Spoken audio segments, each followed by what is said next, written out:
In this special edition of Newsnight, Barbados feeling the effects of tropical storm Dorian.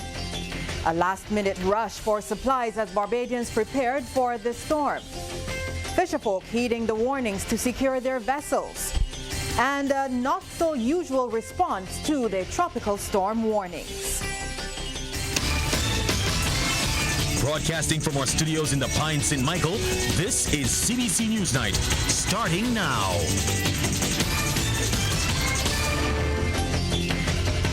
A very good night to you. Barbados remained on high alert today with heightened preparations for tropical storm Dorian.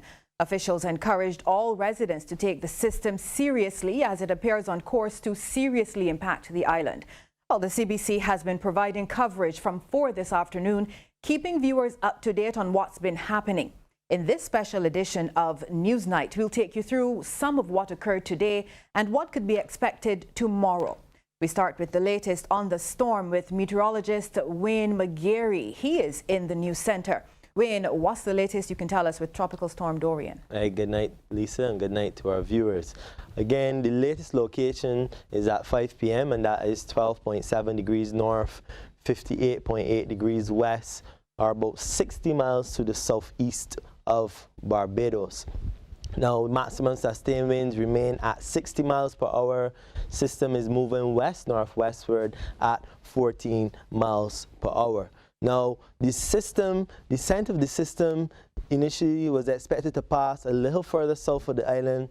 Chances are we're seeing now that the center of the system will pass just over the south of the island, potentially why we have not seen the stronger winds as yet. But once that center has passed, then we will see an increase in wind speeds tonight into tomorrow. But we're also monitoring an area here of some intense convection, or what we consider some heavy showers, thunderstorms, that is making its way to the island. So there's the potential for a deterioration in conditions in terms of some heavier showers, thunderstorm activity a little later tonight, maybe potentially in another hour or so. So we'll continue to monitor that. And also the Hurricane Hunter at 7 p.m. now, currently they're visiting the center of the system, so we'll get an update of what's happening in terms of the structure and potential for intensification or weakening of the system. So I'll give you a further update a little later at 8 p.m. when we have the update on the system.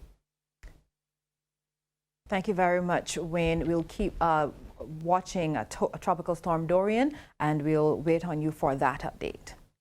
Barbados' response to Tropical Storm Dorian is being coordinated by the Department of Emergency Management. Ryan Broom and our cameraman Patrick Murray are stationed at the DEM's Warrens headquarters, where the heads of most of the island's agencies are stationed, tracking the happenings on the ground across the island. Now, Ryan Broom joins us live now. Ryan, can you tell us what time did the operations stand up there and what's been happening since then?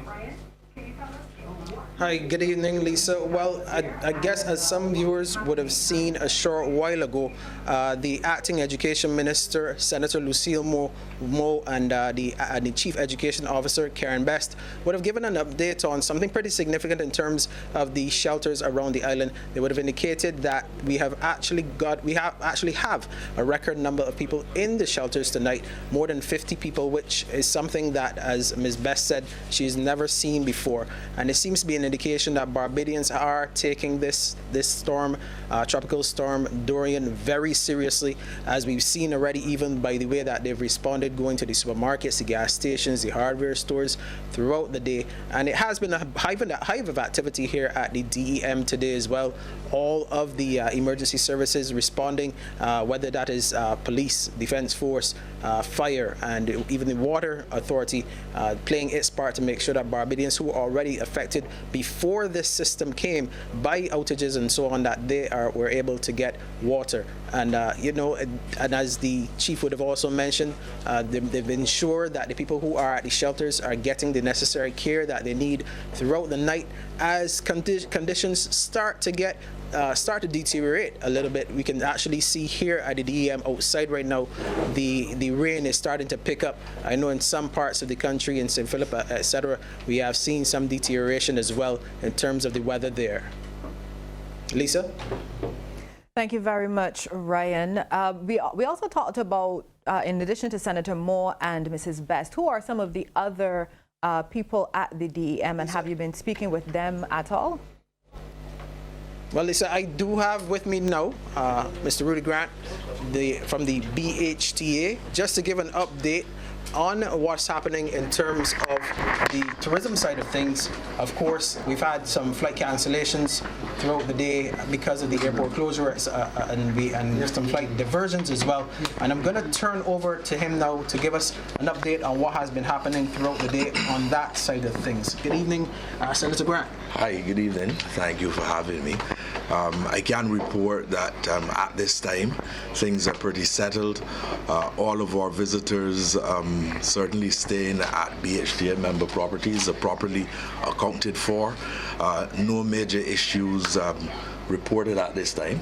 And we are very confident that, things will go in a positive kind of way.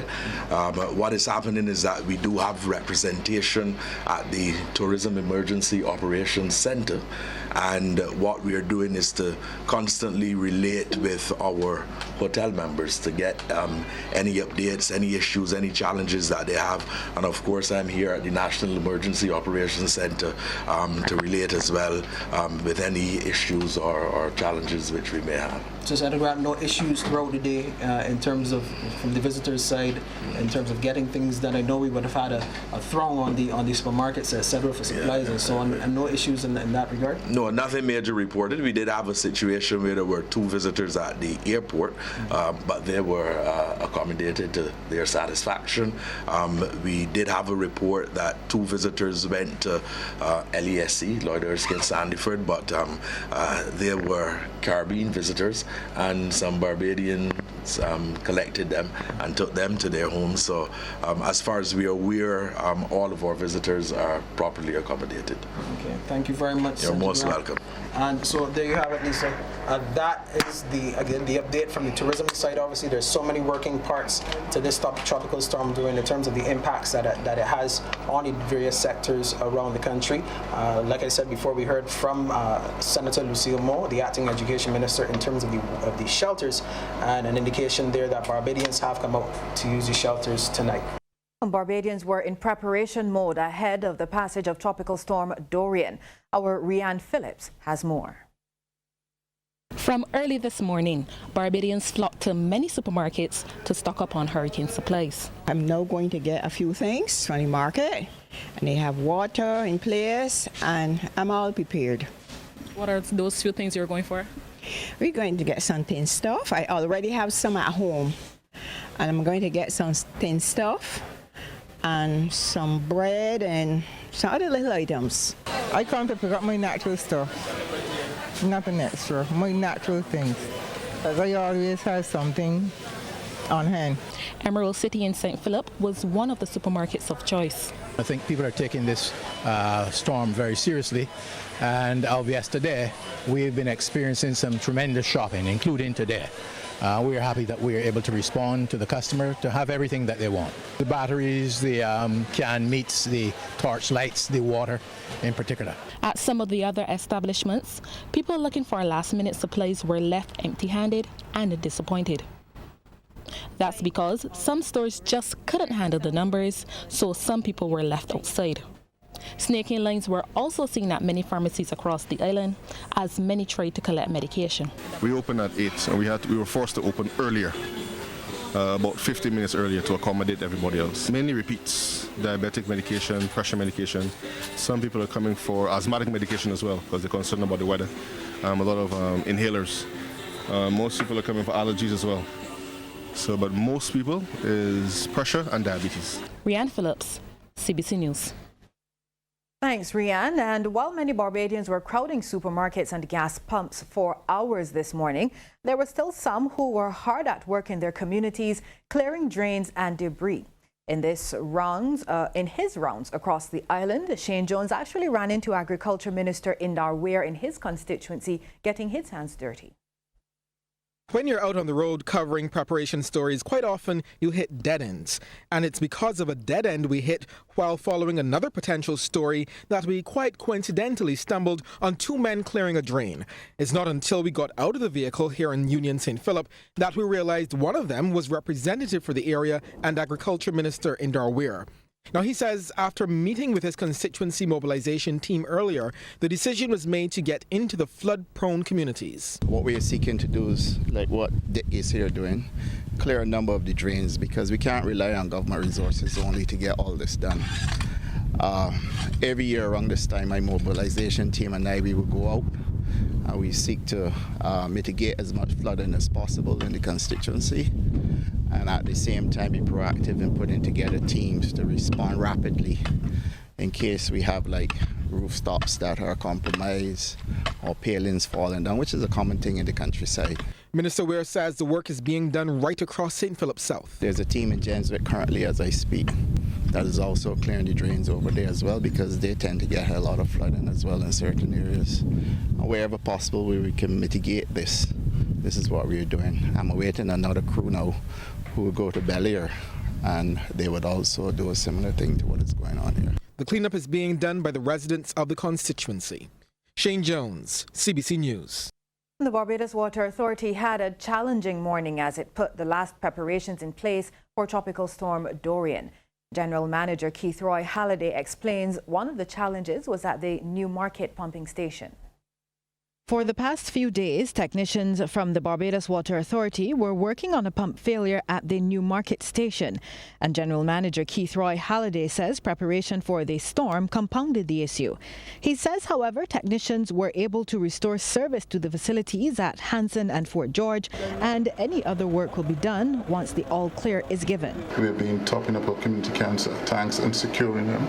Our tankers have been out in full force, particularly to respond to those communities or those areas that were hard hit in terms of our water supply over the last several days. And in terms of our own preparation for our facilities, in terms of securing our facilities, in terms of making sure that we had no loose material around, in terms of making sure that we had basically bunkered down or hunkered down in many respects. So that would have taken us some time this morning. Mr. Halliday says this morning's traffic jams were a massive headache for the BWA when its tankers were trying to get into the field. Thankfully, though, they were given an escort by the Royal Barbados Police Force and members of the Barbados Defence Force into the various communities.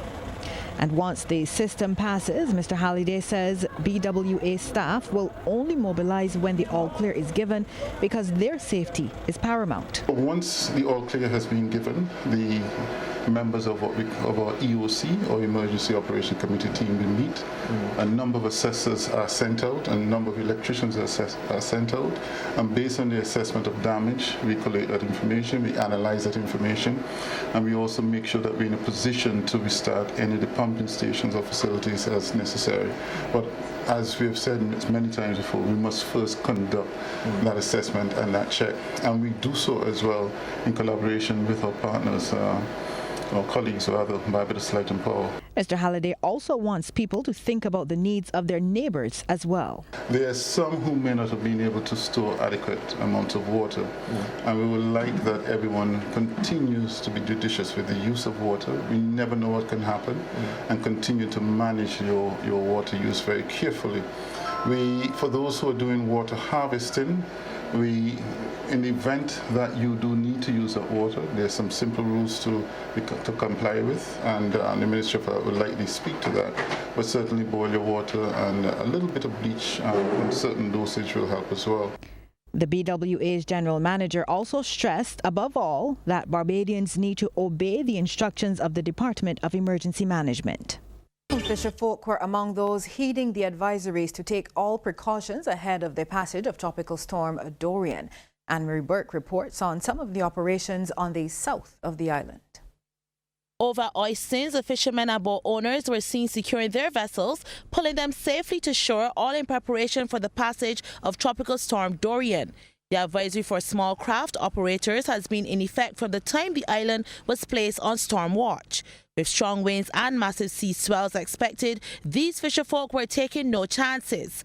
Boat owner Elvis King said the operation started from early this morning. We started from about 6 o'clock this morning. How much boats would have followed already? We have 3 boats up already. Yeah. But I know waiting my boat haven't even coming from sea yet, but this guy's on the way down. Louis King also ensured that his vessel Bless Me was safe and sound, and he said that bringing it to shore at Oistins actually worked in his favor. It's a blessing to me because it was to take the boat downtown, but then Frank here that normally look after it for me when I'm around, he told me he have a trailer, so that made the job much easier for me rather than going all downtown. So get to start right here in the gardens. Then the hurricanes Venice, where the system is going by, you can easily go back in the water, yeah? We get an indication that there's going to be a shutdown around 12 o'clock up the island. So they don't want a last minute thing with everybody hustling to, you know what I mean? And then you don't know if the weather's going to make a turn for the worse, where these seas get rough, you know what I mean? So do it. The boats will remain on shore until the all clear is given. Anne-Marie Burke, CBC News. As Barbadians rushed around for the entire morning, jamming traffic for many kilometers and clogging supermarkets and gas stations, a few guys in the east were doing things a little differently. Shane Jones tells you all about it.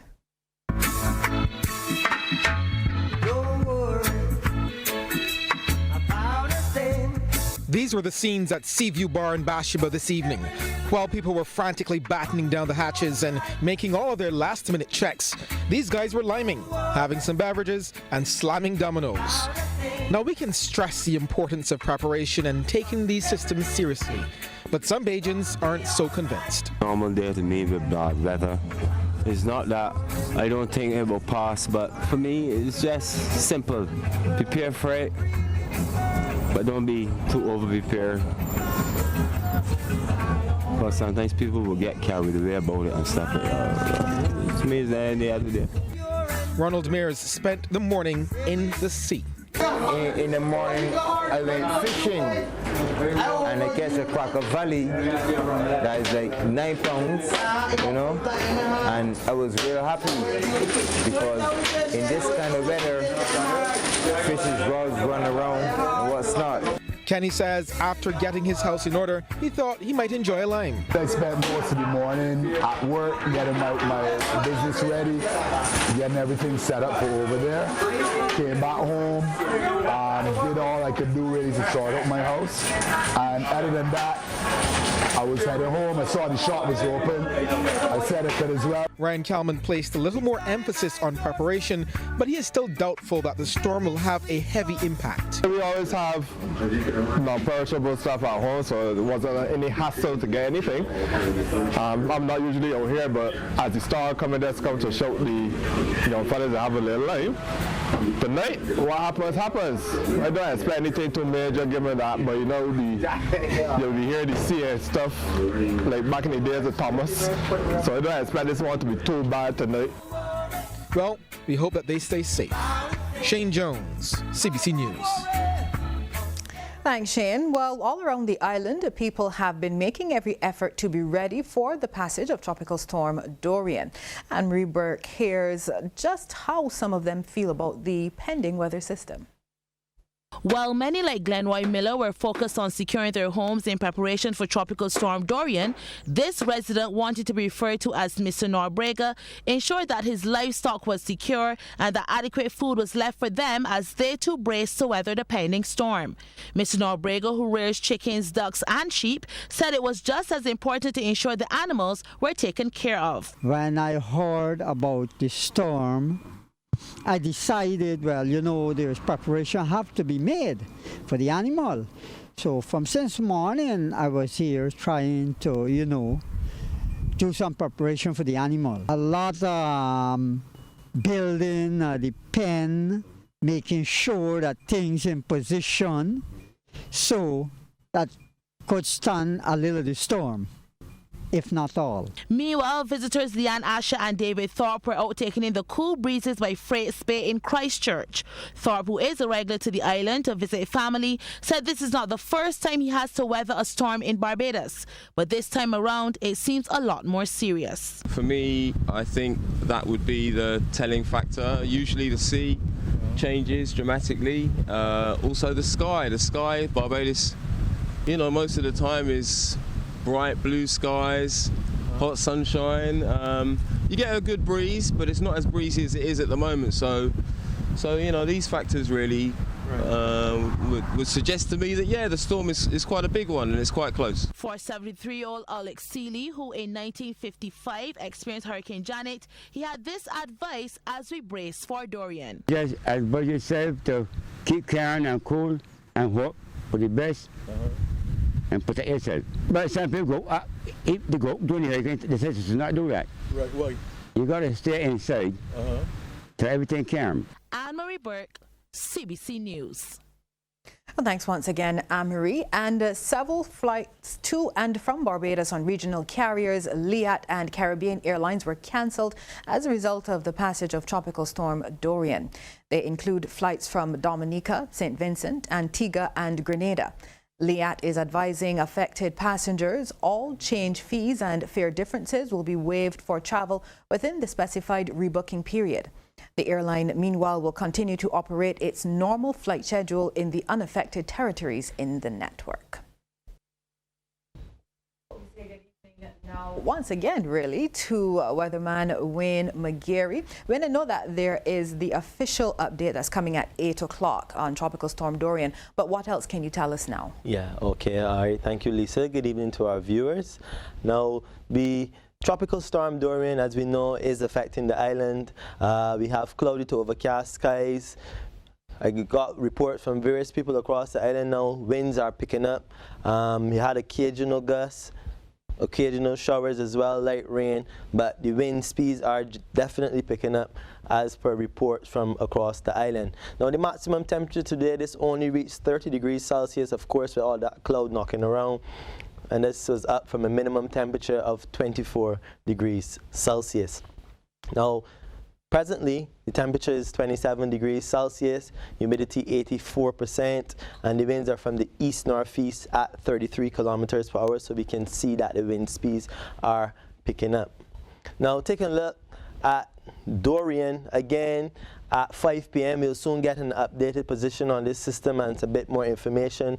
But again, at 5 p.m. the system was located at 12.7 degrees north, 58.8 degrees west, or about 60 miles to the southeast of Barbados.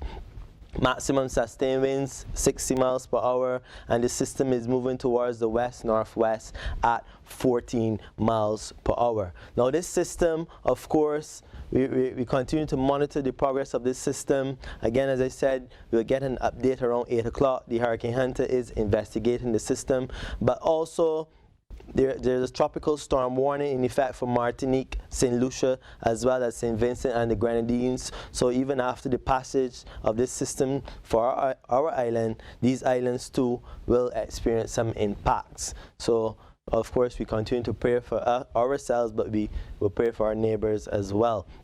Now, taking a look across the Guyanas today, not much activity, but during the afternoon time though, we saw those isolated cells popping up, showers, thunderstorms due to daytime heating, adequate instability and moisture, isolated convective cells developing. Now, across the Greater Antilles though, there is now a tropical depression number 6, and that formed somewhere between Bermuda and the United States, and they too will continue to monitor the progress of that system. But across the rest of the Greater Antilles, there was this ridge pattern, but again during the afternoon time, adequate moisture, instability, daytime heating, we saw some activity, thunderstorms, pockets of moderate to heavy showers, rain across Cuba, mainly across the western part of Cuba. We saw some also over westernmost Jamaica and over Haiti. We take a look though at this track of this system. As I said, the system will pass pretty close to the island around sometime tonight, potentially the next few hours or so, and as that system takes its west-northwestward track, we are seeing that Martinique, St. Lucia, St. Vincent and the Grenadines potentially will be impacted by this system. And then as it makes its way across the Eastern Caribbean, it is expected to become a Category 1 hurricane. So then Puerto Rico, again, right now this will be Dominican Republic, but potentially Hispaniola as well, they can be impacted. So we will continue to monitor this system. Sunrise tomorrow, we're looking at 5:47, sunset 13 minutes after 6. High tide will be at 18 minutes after midnight, and again at 4 minutes to 2 in the p.m. Low tide 26 minutes after 7 in the a.m. and again at 8 minutes after 7 in the p.m. Seas moderate to rough in open water. We see swells ranging from 2.5 to 3.5 meters. So of course the high surf advisory and small craft warning will remain in effect until 6 a.m. Tuesday the 27th of August. Winds will be from the northeast through east-southeast at 30 to 65 kilometers per hour with higher gusts. Tonight we're looking at windy conditions, some showers, of course. We're then looking at potential storm force winds, pockets of light to moderate showers, scattered showers, light to moderate scattered showers, thunderstorm activity, of course, as Tropical Storm Dorian is affecting the island. Again, we see some activity lingering even after the center of the system has passed into Tuesday and potentially into Wednesday as well. Some improvement though, definitely we're seeing by Thursday, but the potential for some instability and moisture lingering at least into Wednesday. We're leaving now with some regional and international cities. Do be safe and God bless.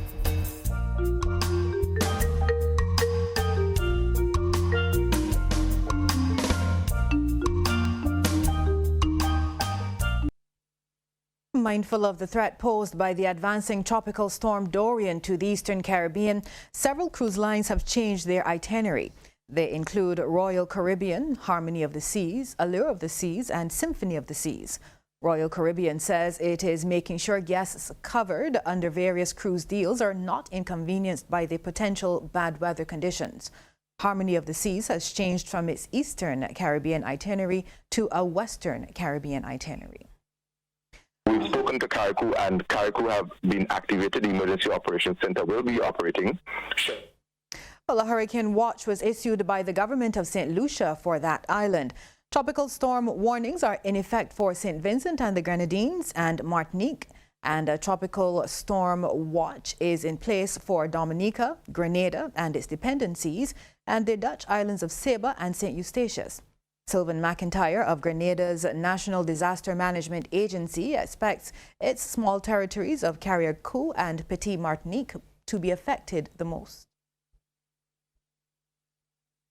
Carriacou have been activated. The Emergency Operations Center will be operating. Shelters, one in Petit Martinique has already been activated, and 2 on mainland Carriacou will be activated. The Permanent Secretary and the Technical Officer on the ground in Carriacou have been in touch with our office and will be providing technical and other material assistance for them. Our National Emergency Operating Center here on mainland will be activated this evening. We will run throughout the night.